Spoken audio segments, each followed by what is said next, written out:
Hello, everyone, and welcome. My name is Renee Moelders. I'm a partner with Convergence Coaching, and I am here for our HR Huddle today. Tamara is heading out for a client engagement, and Jen is out at council this week. And so I stepped in to facilitate the HR Huddle, and I'm really excited to have a special guest today. Beth Gibbs, our operations manager, is here to talk a little bit about the things that she's been doing inside the firm to manage our operations team's capacity. And, we have this saying at Convergence Coaching about scheduling that you have to build a schedule. It's really important to schedule the work and to schedule your people.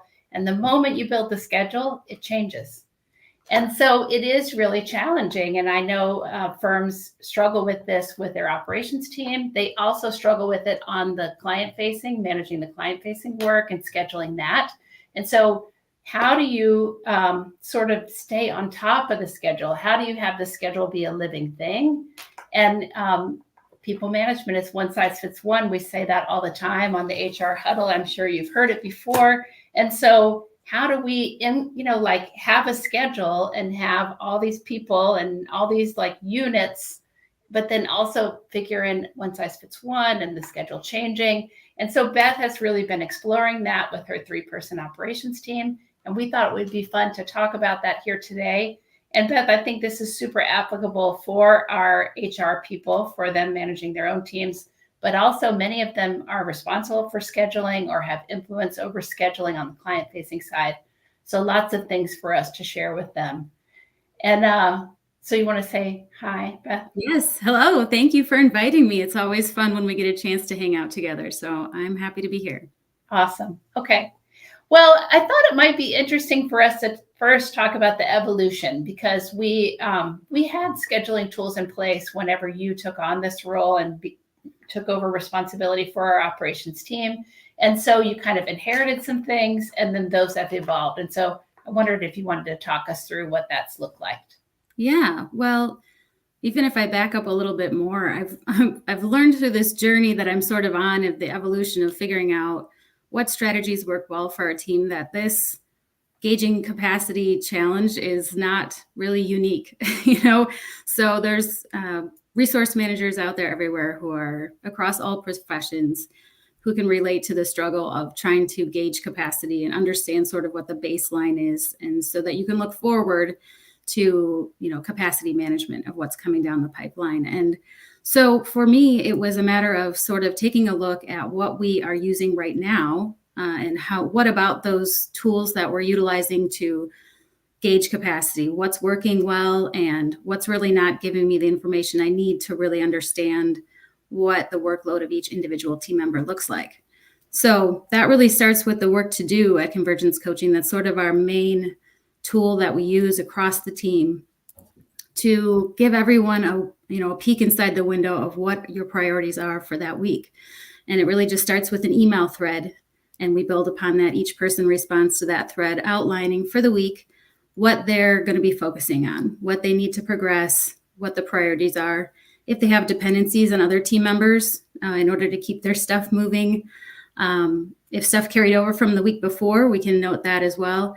And so it's a super useful tool. It kind of gets you situated for the week. But what it doesn't really show me is how what is on the list translates into time. So that's really kind of where the work to do sort of fell short of helping me really gauge capacity. And say more about that, what you mean by translates into time, as far as when in the week I'm going to tackle it or how long it's going to take? Yeah, pretty much that, both of those. So you might have one team member whose work to do looks ginormous. It could be 30 items long, and you look at that and say, oh my gosh, they're super full this week. I better, when I'm trying to figure out who to delegate things to as they come up, I should probably steer clear of that teammate. And there might be another person whose list is half as long. So it would seem like if I've got stuff I need to delegate, she's probably my gal. But really, length of list does not translate into time. And so how do I now gain some additional insights without creating an extra burden for my team? One more thing to do to show me, what their week really looks like. So that's kind of where the evolution began of what can we do to build upon the work to do to kind of give me better insights into what the team is trying to manage that week. And that's where you started the polling, right? That was your next step. Yes. So I was poking around in different apps that are within the Teams platform, and I stumbled across an application called Poly. And it's just a really easy to use polling function, and it's super customizable. It was free. It felt very low risk.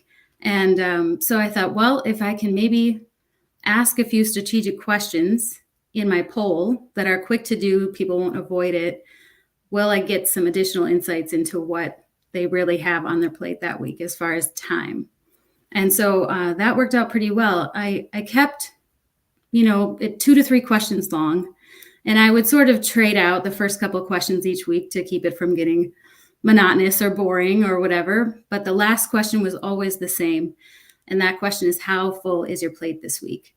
And the options ranged anywhere from, I've got extra room on my plate this week, to I'm in the weeds, my plate is overflowing. And so that really started to allow me to make connections between what's on the work to do list and how that translates into time. Mm-hmm. Mm-hmm. So, you're not doing the poly anymore. So what happened next with because I think it worked for a while, right? It was an interesting source of information. Yeah, for sure. And so I had these new insights. And so the next question is, what do I do with this information? I have to put it to work somehow. And so after a few weeks, I started to maybe see some patterns emerge. Do I have one teammate who consistently has room on her plate? Do I have one teammate who is feeling overwhelmed or like the plate is overflowing on a regular basis? And what am I going to do about each of those things? So it was really trying to figure out, I've got a teammate who's got room on her plate. How do I communicate that to the team at large so that we can fill her plate up a little bit, but not cause an avalanche onto her plate that will then cause her to be in the weeds too?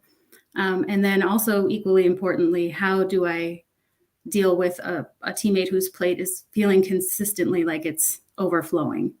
And is that because we've put too many projects on her plate? Is it because she might need some help with time management? Really, what do I do with this information now that I've got it?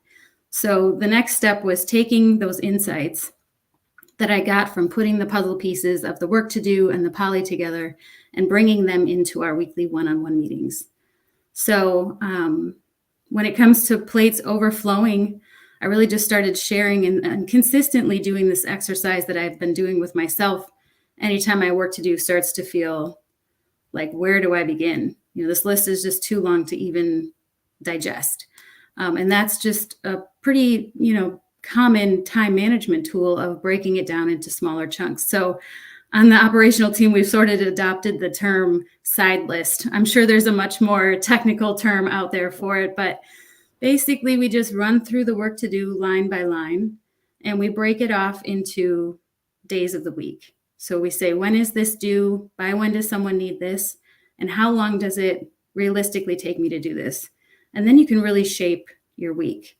And it shifts your mindset from this place of, I'm so overwhelmed looking at this list, and I might just be kind of hunting and pecking at it and not really being strategic about what I'm crossing off the list, to like, oh, this feels super manageable. I've got these, 4 bullets a day.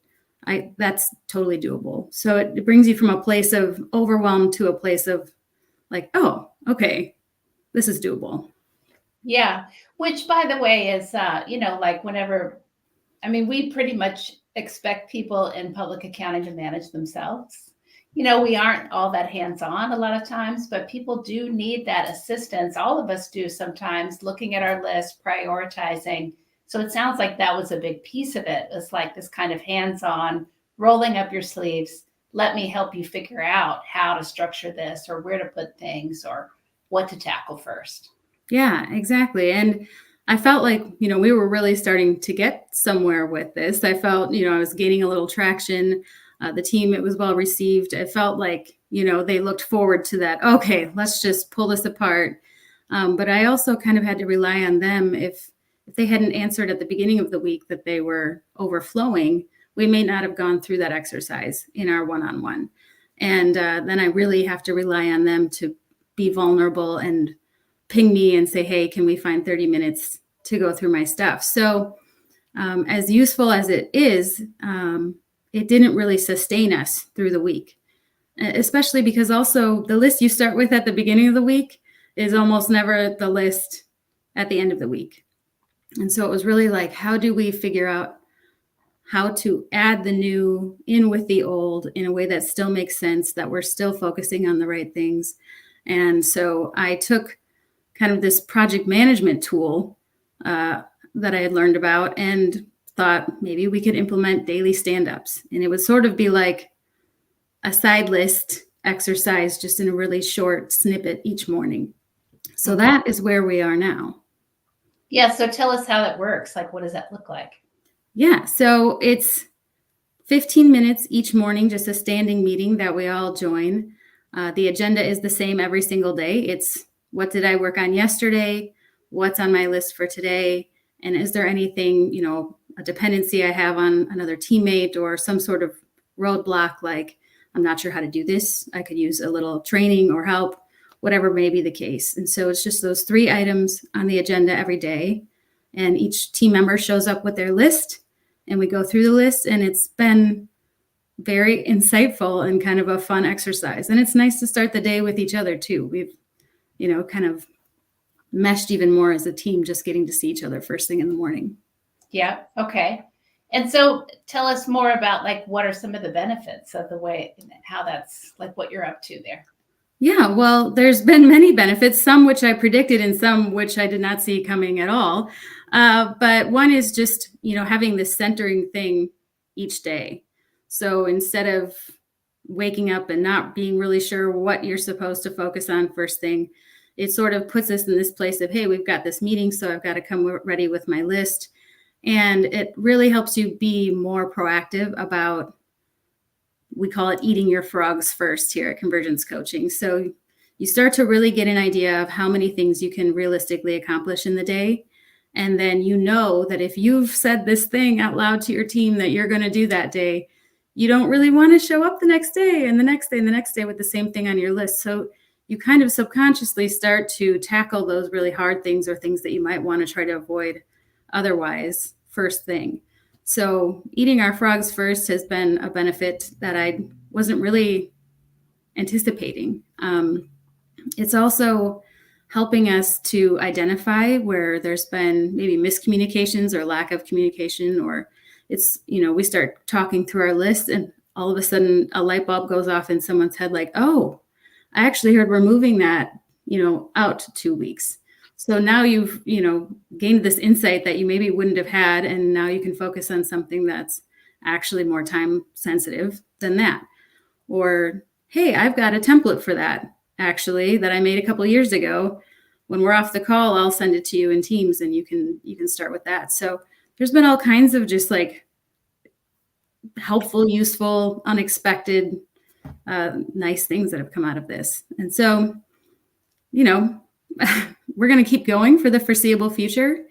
I asked leadership for the opportunity to pilot it for, I think it was maybe 2-3 weeks, and then just gain feedback from the team about how they feel about it and how, what I'm seeing maybe come out of it before we implemented it for the foreseeable future. And the feedback was great. Everyone's feeling much more like they have a better idea of what they should be focusing on during the day. We're learning things from each other. We're identifying problems that we maybe didn't know exist, and we're sort of warding off some of those unpleasant surprises or hair on fire moments. And so it's really working well for us right now. Yeah, and just to clarify for everyone, it's 15 minutes each morning. So it's not 30 minutes and it's not, an hour. Now you do have a small team of 3 that's reporting to you, but I can picture like someone who's running the individual tax practice or, is scheduling for individual tax, that we could have a stand-up meeting and check in with those, junior tax preparers each morning and say, hey, where are you? What are you going to get done today? Does anybody need any support, or do we need to move things around? Wow, I'm really backed up. I have 10 now and I don't think I can get that many done, probably just 7. And so it would be an opportunity to spread things around and check in with those people before you send them off to do their work. Yeah. It also feels like it would just feel good to get connected to each other, because we are, we're a remote team, and we're all, we connect to one another a lot, and we're pinging each other in Teams, and we're holding check-ins, but you can go through a day sometimes and not talk to anybody. It's project-based work. And, so it is nice to probably have those connections. And I would feel like you're probably learning a lot about your team as a result of watching how they show up, or what they show up with, or what their questions are, or what their insights are. Yeah, for sure I am. And, I'll start to notice maybe trends that are evolving.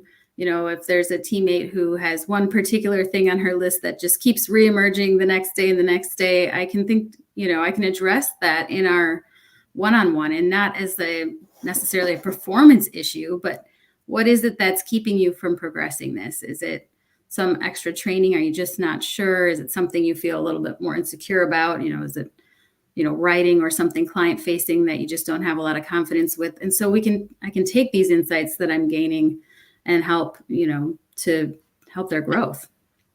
Yeah. And just to clarify for our audience, so Beth does the 15-minute stand-up. She also has a standing one-on-one call with each of these people at least once a week. Just once a week. Yep. Yeah. And I know that sometimes you talk more often than that, and you are available to them, and they reach out to you and say, can we hop on the phone? Mm-hmm. I need help. Can we, can I share my screen with you and show you what I'm doing? But how long are those check-ins usually? The check-ins are an hour. We stick pretty close to the hour, sometimes a little less, but we're super sticklers about our 15 minutes in the morning, because I don't want the stand-ups to start feeling like a burden, and we'll just keep assessing as time goes on if the objective of those calls needs to change, or the cadence of the calls needs to change. But for the time being, the combination of our daily stand-ups and our one-on-one meetings is working well for us. Yeah, that's cool. And when you and I were talking about today's session and kind of brainstorming for it, I felt like all this time management training that you're doing, because really that's a part of what you're doing with the stand-up, is teaching them about their frogs and building good lists and prioritizing and communicating about their priorities and those kinds of things. All great time management skills. Over time, they may become fabulous time managers. And then you can figure out what's the next objective of the stand-up. It may shift and adjust over time. Yeah. Time will tell. I think being willing to let it evolve and take the feedback that the team is giving you and do something with it is, important. We're just always have to be innovating to find ways to create efficiencies and to make sure we're, maximizing the resources that we have. Yeah. So Beth, I'm going to close everyone maybe with a cautionary tale, because today Samantha and I on our team were talking about, she spoke with someone from one of our programs, and it's a remote senior. So someone who was hired to work for this firm remotely, senior level. So I don't know how many years of experience, but probably 3 to 7. And this person's just completely working solo, like has no one to check in with. And the manager says, do you need anything? Well, not exactly. Okay. And they're running all on their own. So you've built such a supportive model for your team. You're so, like you're hands-on, you're available. And some people may be like listening and thinking that's so much time, but all of the skill building and the training and the production that gets, created out of being hands-on and being available, that's how you push work down, folks. And so many people are, stuck with they have to do it. They have to do all the thinking and planning. So Beth really is using this system of connection to teach her people how to do the thinking and planning. So it'll be interesting to see what happens with it. And maybe a year from now, we should get back together and see what's going on with the daily stand-ups. Have they evolved in another way? It might be interesting to see where this goes. Yeah, I think we should plan for that. Well, thanks everyone for joining us today. Thank you, Beth, for being here to talk about your scheduling and keeping your people on track system, your daily stand-ups. Very interesting. And so we love to speak with you every Monday, folks, on our HR Huddle. If you have ideas or topics that you'd love to see us cover, you can put those in the chat. And we will see you next time. Have a great rest of your Monday and a great week, everyone.